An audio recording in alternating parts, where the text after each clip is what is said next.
Good afternoon. My name is Tony Solomon, and it's my great pleasure to welcome you to the fourth and final in this series of Inclusivity Works Lunch and Learn sessions. Now, today the spotlight is on unconscious bias. Unconscious bias is something that affects us as individuals, affects us as groups, and of course our organisations. And understanding and overcoming unconscious bias can help us to make better business decisions and develop a more diverse, inclusive and creative workplaces. Now, as some of you will know, I work with the GEM Social Inclusion and Employability Project, and we support people across Gloucestershire who are facing very often multiple barriers to getting into work, further education or training. We're funded by the European Social Fund and the National Lottery Fund, and we've just broken through the 2,000 barrier. We've supported over 2,000 people in Gloucestershire over the last 5 years, many of whom I'm delighted to say are in work or in further education, apprenticeships and training. Now, one of the things that's come out of the experience we've had is a new initiative called Inclusivity Works, where we're aiming to raise awareness and support employers in recognising and realising the many business benefits of having a diverse and inclusive culture in the workplace. So this afternoon, we're delighted to have with us Margaret Adewale, the HR Director at HR Department. Now, Margaret has been a great supporter of the GEM project, and with her extensive knowledge of employment law and employment relations, employee relationships, is a champion for helping businesses in Gloucestershire to develop more diverse and inclusive workplaces. Margaret's going to be coming on just in a moment, but before she does, can I ask that you put your questions, please, in the chat box or in the question and answer box, and I'll make sure we get your questions, any questions that you have for Margaret covered. So Margaret, thank you for joining us today, and over to you. Good afternoon, everyone. Welcome. Today, I'm going to be talking to you about unconscious bias. Now, what we'll learn about today, hopefully we'll gain a great understanding of what unconscious bias is, how unconscious bias affects our decision-making. We'll look at the different types of unconscious bias along with examples of each. And we'll explore unconscious bias in the workplace and how to control and overcome unconscious bias. So what do we mean by unconscious bias? Well, it's a form of prejudice. And that's when someone favours one person or group over another individual or group. And it's a way in which is really unfair. For example, favouring men over a better qualified woman for a job as a scientist. Now, it's often thought that these decisions are made consciously and deliberately. Many of them are actually made by people who wouldn't even consider themselves to be prejudiced at all and were aware that they had made such a decision. This is what is called unconscious bias, and it's a reason why all of us at times find ourselves making decisions that can only be described as prejudice. As a business owner or manager, it is vital to understand unconscious bias and how to avoid it. And more importantly, what should we do to guard against this? Until we become aware of what they are, any unconscious biases we have will always be influencing our decision-making. And this is why it's crucial for management to reduce bias in recruitment and promotion as much as possible. So you need to watch out for the common biases creeping into these processes. Unconscious bias refers to deep-seated prejudices based on instinctive assumptions, life experiences, and stereotyping. We all absorb deep-seated prejudices due to living in deeply unequal societies. An unconscious bias can lead to instinctive assumptions that a nurse must be a woman or an engineer must be a man. How people think can depend on their life experience, and sometimes they have beliefs and views about other people that might not be right or reasonable. And this includes when a person thinks better of someone because they believe they're alike, less of someone because that person is different to them. For example, they might be of a different race, religion, or age. And this means that they could make a decision influenced by false beliefs or assumptions. And this is sometimes also called stereotyping. There are many types of unconscious biases, so let's look at 10 types here. The halo effect. For example, someone's CV may show they studied at a prestigious university or worked at a certain company. We then struggle to see the negatives in that CV. The halo effect is a tendency people have to place another person on a pedestal after learning something impressive about them. Ageism, judging someone negatively based on their age. The horns effect. This could be something that puts you off this person. It could be their accent or company they've worked for that you've had negative dealings with. The horns effect is a tendency people have to view another person negatively after learning something unpleasant or negative about them. Similarity bias. We recruit people like us. You only look for candidates with similar interests to you in sport, hobbies, went to the same school or university, etc. Beauty bias. Now, this is a social behaviour where people believe that attractive people are more successful, more competent, more qualified, more clever. Affinity bias, that's also known as similarity bias, and it's a tendency people have to connect with others who share similar interests, experience, and backgrounds. So, conformity bias, that's the need to conform and fit in. In a recruitment panel, where you hold different views to the others, would you stand your ground? This is also known as peer pressure. Contrast effect.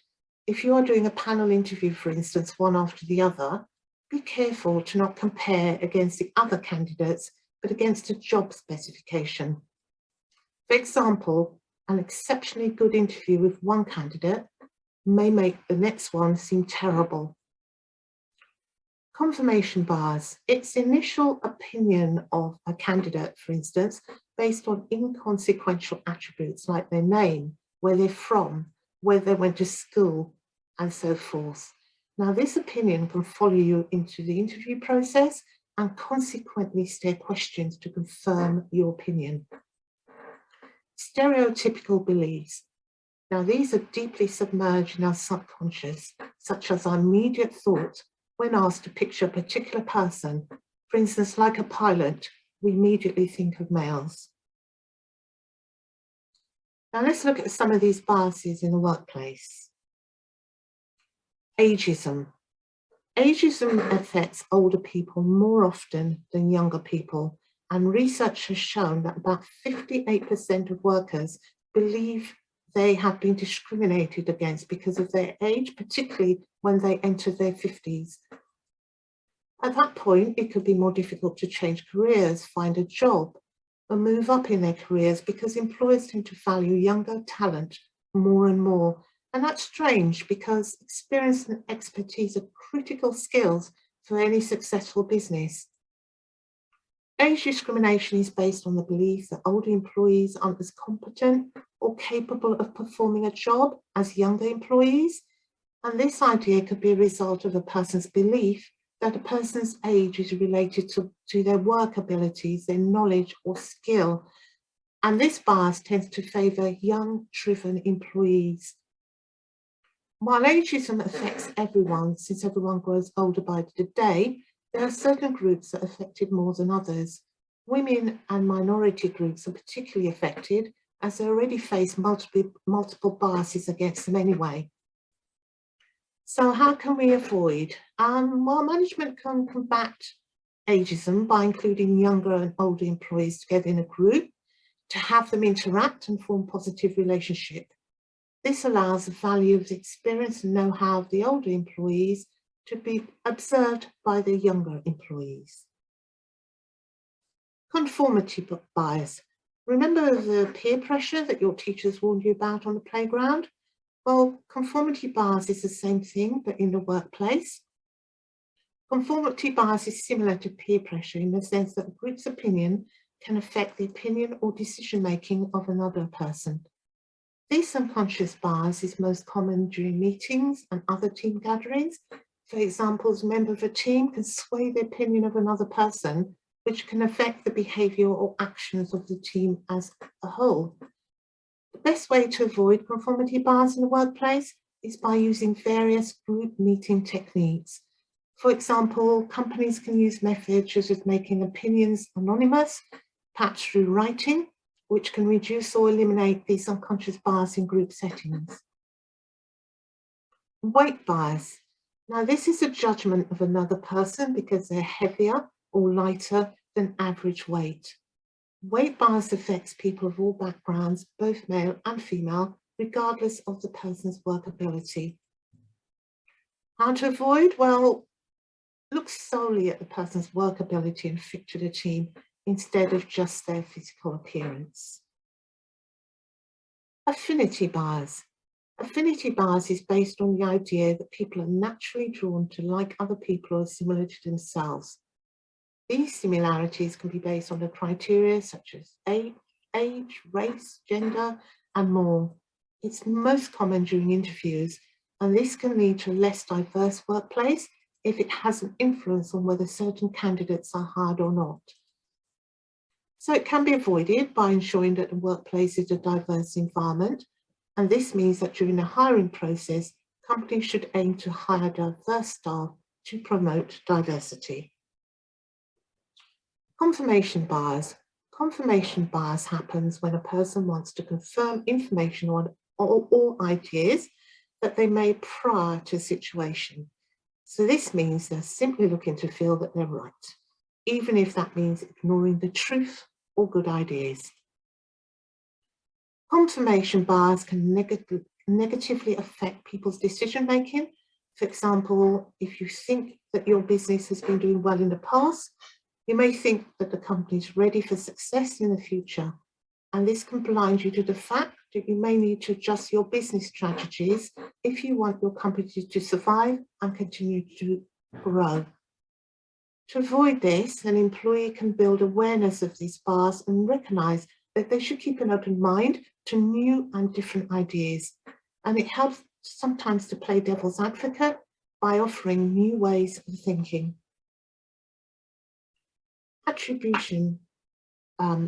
Beauty bias. Beauty bias is an unconscious bias where a person judges another person based on how attractive they perceive them to be. And this can have a negative effect on a company as it ignores the work capabilities of an employee for their attractiveness. And this affects both male and female employees. Beauty bias, like weight bias, can be avoided in the workplace by looking solely at the person's work performance rather than their physical appearance. In the hiring stage, candidates should be considered based on their qualifications, not their attractiveness. Attribution bias. This is an unconscious bias where a person tries to evaluate or try to understand why another person behaves the way that they do. And this means that a person will try to make attributions or assumptions about certain people based on their actions. Now, this can be toxic to the work culture in a company since it allows employees to belittle other employees by downplaying their accomplishments and inflating their mistakes. An example could be if a person thinks of a co-worker as lazy or disinterested, if they're sometimes late to work. This can hurt workplace morale because the person will then only see that co-worker in that light, regardless of their positive performances. Name bias. This happens when a person forms prejudgments about another person based solely on their name. A person's name can give unconscious hints to another about their race or gender, and this can negatively affect the hiring process since it introduces other biases from a person's name.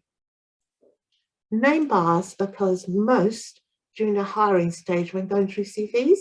For example, if an employer sees the name Tyler Smith and Miguel Rodriguez, the employer may be more willing to interview Tyler Smith because the name Miguel gives hints of the person's race which can trigger bias the employer may have against people of that background.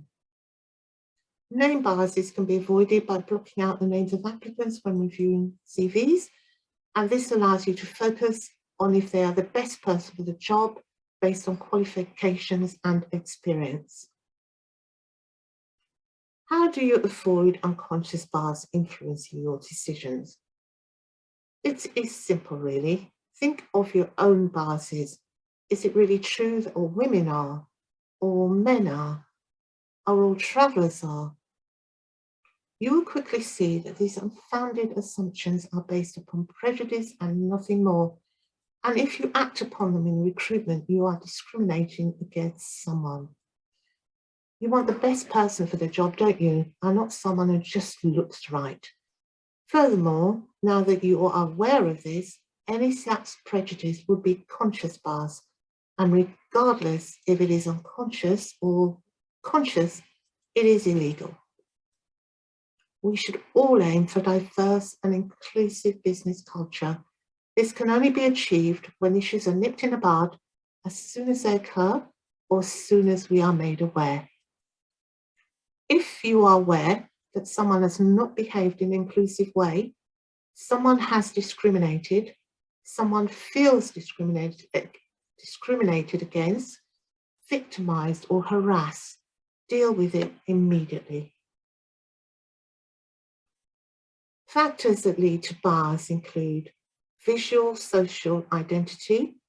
Stereotypes are formed based on gender, ethnic, and other social categories. Or dress. What a candidate wears can have a powerful impact on how interviewers think about them. An accent. Interviewers make all sorts of assumptions about a candidate's education and skills based on their social accent. Unconscious assessments include the extent to which a candidate will fit into the organisation culture. We also judge, or we can also be biased from the information on a CV, and this can include social activities as well as work history and qualifications. Interviewers may make assumptions, for instance, on a candidate's sexual orientation based on voluntary activities. And these unconscious assumptions will often influence appointment decisions. We go about our daily lives making unconscious judgments that affect our attitudes and behaviour towards other people. Do we know what the legislation is around unconscious bias in the workplace? As it stands, there is no legislation relating to unconscious bias. However, unconscious bias can fall into the category of equality and diversity, for which there is relevant legislation in the Equality and Diversity Act 2010. As humans, we naturally have biases for and against all manner of things. It just means we prefer one thing over another. Unconscious bias in the workplace impacts our recruitment decisions, employee development, impairing diversity and retention rates, as well as promoting a disconnected culture. Therefore, it is vital for organisations to address unconscious bias in order to develop and maintain an inclusive workforce, and take care that implicit bias does not distort the outcome of selection processes. Unconscious bias creeps in whether we like it or not, especially the kind of bias that favours the in-group. So what are the benefits for your organisation? Well, better recruitment and retention rate, empowered employees who openly share their diverse perspectives, better innovation and creativity, more diverse teams correlate to more profitable businesses. Benefits for your employees, well, you create an inclusive working environment, feeling valued for what they can bring to the organisation. Empowered employees are open and honest, and it encourages staff loyalty. Can unconscious bias be avoided? Well, we could recognise it. We can be honest with ourselves. We can treat everyone as an individual. We can reflect on why we think and feel that way. And we can introduce equality and diversity policies and procedures in the workplace. It's impossible to avoid having a subjective opinion due to how the brain functions. To reduce unconscious bias, the most important thing that you can do is recognise it by understanding that external influences over time can influence your own personal judgment, and you can use your consciousness more during your decision making. This is a simple act of being honest with yourself so that you can control any biased thoughts that you have. Reflection is a personal thought process that can help, and it's a popular method of person-centered practice, and it's used a lot in health and social care, but it can extend to all disciplines and areas of life. Treating everybody as an individual rather than judging them on their characteristics ensures that you're communicating and acting in a person-centered manner. Despite people sharing characteristics, each person has their own qualities and attributes that are personal to them. And by recognizing this, you can remove the risk of using biased opinions. Reflecting on why you think and feel the way that you do can also help you to learn where your biases opinions stem from. Not only can this help to minimize unconscious bias in your everyday life, it can make you think for longer before making a decision and fully assess all of the information prior to acting on it. To avoid unconscious bias in a workplace, equality and diversity policies and procedures should be followed to support the treatment of employees at work. Equality at work means that each person has a fair chance to opportunities, no matter what their background. Also, diversity at work means that a workforce should include people from all backgrounds and with different characteristics. Promoting positive equality and diversity at work ensures that the workforce is inclusive of everybody, and this should be practiced in all areas of life. Is it possible for a workforce free from biases? Well, each bias is fairly unique in its own way. However, there are a few things that managers can do to lead to an effective workforce free from these biases. Business owners can provide resources to their employees that can raise awareness of unconscious bias by recognising that these biases should be eliminated and prevented from entering the workplace. Business owners can take a step in the right direction for creating a diverse work environment. These resources for knowledge can include such things as posting a visible sign in the workplace, or even an online site for employees where they can go to. By making this information easy to access, it allows employees to familiarise themselves with unconscious biases and how they can avoid them. Another effective method to combat unconscious biases would be to provide training for employees. And this method includes a bit more engagement, since employees will directly receive information in a more formal fashion. To leave you with an insightful quote, diversity is being invited to the party, inclusion is being asked to dance, and belonging is dancing like no one's watching. To summarise, I would just like to show you a short video on unconscious bias. It's by the Royal Society, and they are a scientific academy, and they promote excellence in science for the benefit of humanity. And I just think this short video is very enlightening.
Hmm.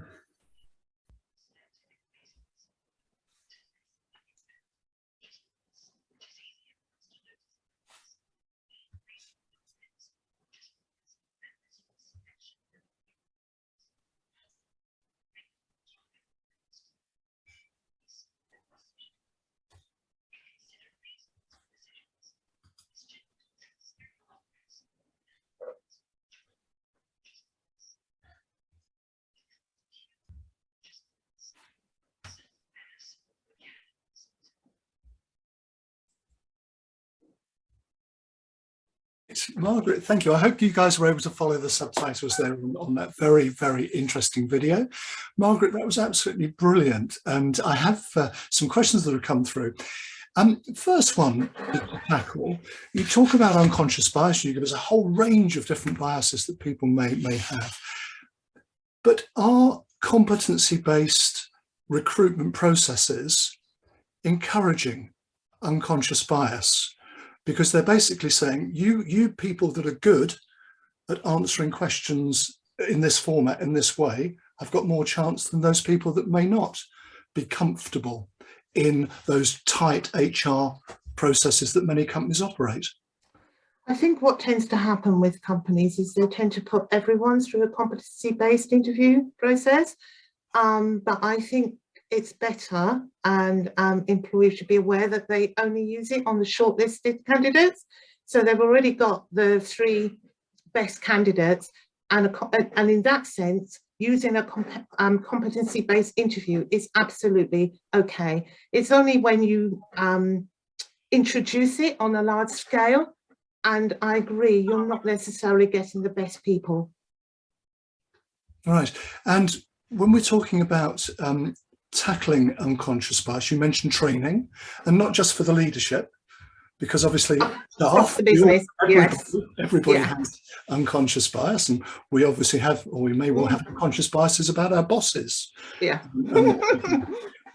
It's not, it's top down, bottom up, it's all over the place. So that training, what sort of training is available to organisations? Oh, there's a lot of training available. There's situations where somebody can come in and talk to business as a whole, depending on the size of the business. There's lots of bite-sized webinars about it. There is opportunities to do what we've done today, where you can organise it where numerous people tap in to the course, that you can read about it. There's just so many opportunities really to learn about unconscious bias. But in a workplace, the best way to do it is either get somebody in and present and do a talk about it, or just offer for your employees to be able to go online and join a course. Right. Okay, no, that's good. And obviously people can talk to you, and we'll be sending your details out afterwards with the top tips.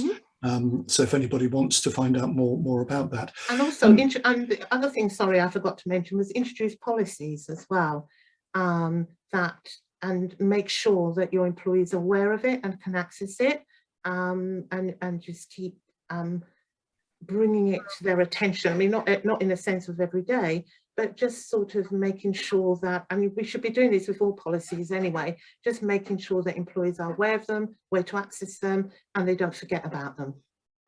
Right. Yeah, absolutely. You mentioned horn effects. I've not heard that one before, horn effects. Can you tell us a bit more about? Yeah, it's a bit like it's a bit stubborn, really, form an opinion, and you can't see beyond it. So like a horn, like a ball with a horn. So yeah, and we're all guilty of doing it. Whatever so for instance, horn's effect, you can form an opinion about someone for whatever reason whatsoever, and whatever they say, whatever they do, you cannot see beyond it. Right. So again, it's just being aware of it and just trying to avoid that. Okay, so trying to avoid that judgment.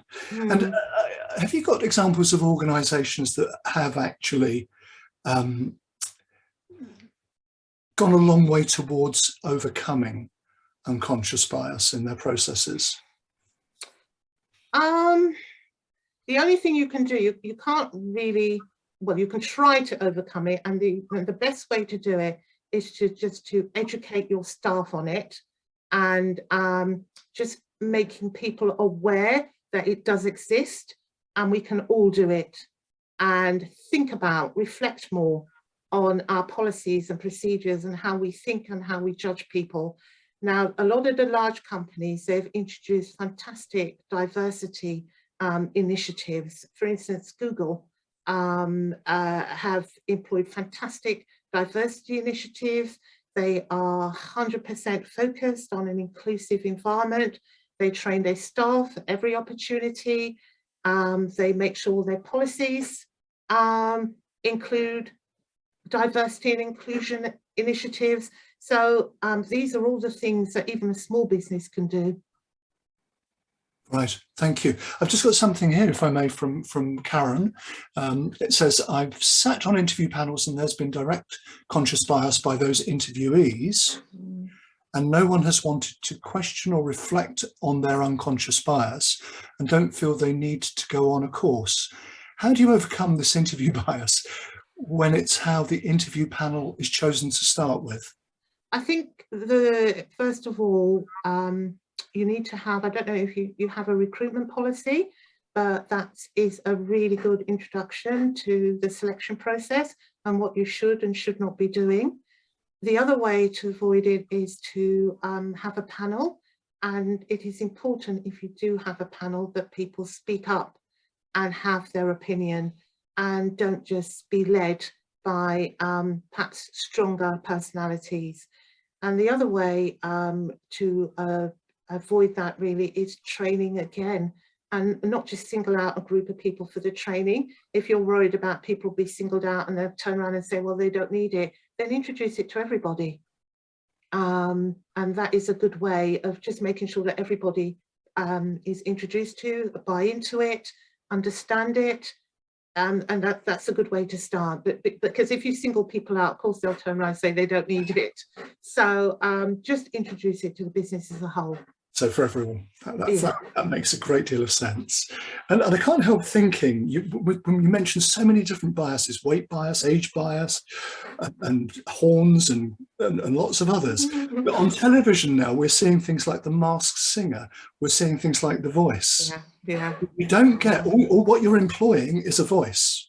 Yeah. You don't get to see anything else, because what you want to employ is the voice. So it's quite clever. I'm wondering how that would play out in the recruitment space. How, I mean, I'll give you an example we were speaking about the other day, Margaret, where there's a large motor dealer in Cheltenham, huge. Mm-hmm. And when they're recruiting frontline, should we say, sales staff or customer service staff, the senior management get to vet and shortlist the CVs. But then the actual interview takes place in an informal social setting where the sales managers get to interact with the individuals knowing nothing about them whatsoever. And they believe they make more informed and less biased decisions using that, which seems like a really good idea. Yeah, you could do that, but then you could also, at the when the CVs come through and you're going through them all, blot out the names. Do we really need to know the names of the person when we're looking at their CVs? What we're more interested in is their skills and qualifications. So what you can do is get all the CVs together, blot out all the names, and so you're literally just going through the skills and the qualifications and nothing else. Yeah. And just a comment here that very much saying thank you to you, Margaret, and that this very much does start from the top. So like many of these things, we've been talking about diversity and inclusion over the last few weeks. Unless it's bought into, not just a policy, not just a lump of paper that's stuck in a book on a shelf somewhere, but actively bought into by the leadership, where there is a vulnerability within the leadership team to their own biases, to their own whatevers, and that filtering through, it's never going to work, is it? No, it isn't. It starts at the top. And so we as HR professionals, we need to encourage management to start thinking in a different way. A lot of people do, and they are open to change and introducing new ideas and implementing new things into a business, but some don't. As you know, as managers ourselves, we need to encourage everyone to do so. Right. Have I got any more questions there? No, you touched on ageism, which was an interesting one. It is, because I just hear and get feedback from people complaining about it all the time. It could be people who are currently in a job and they feel that they are being left out or not included because they're older and they're in a situation where and this happens, we're actually waiting for them to retire.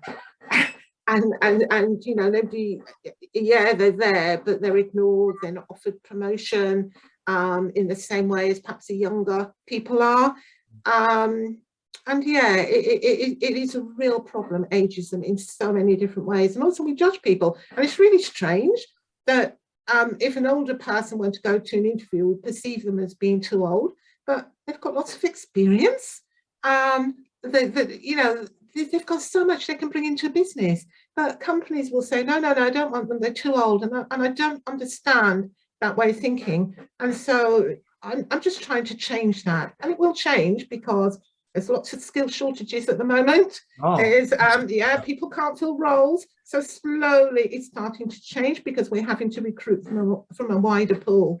Yeah, I think I've seen, obviously you can be filtered out at the CV stage. If people do have that ageist tendency, because if you say, well, in 1971 I was a something or other, they think, oh, you must be old. So you don't have to put your age on the CV anymore. No way. Ask your age, but there might be a sort of sense that maybe you don't have to put your entire career history on a CV to give away your age another way. I don't know. Maybe that's not a good idea. I think people should only go back. I really don't think you need to. I mean, some people go back 20, 30, 40 years, but that's not necessary. I mean, 10 years at a push, 5 years at a minimum. You shouldn't really go back any further than you need to. That's good advice, Margaret. Now, I'm going to draw us to a close there. To thank you again, Mark. Fabulous presentation. I've certainly learned a great deal, and hopefully we'll be able to address my own unconscious biases. So thank you very much for joining us. I mentioned Inclusivity Works in the introduction. You can find out more about Inclusivity Works. The address will be in the chat box. It's a lovely website full of resources, and myself and my colleague Sue Gilding would love to talk to you if you or your organisation are on your diversity and inclusion journey. And if there's something we can do to help, we'd really like to do that.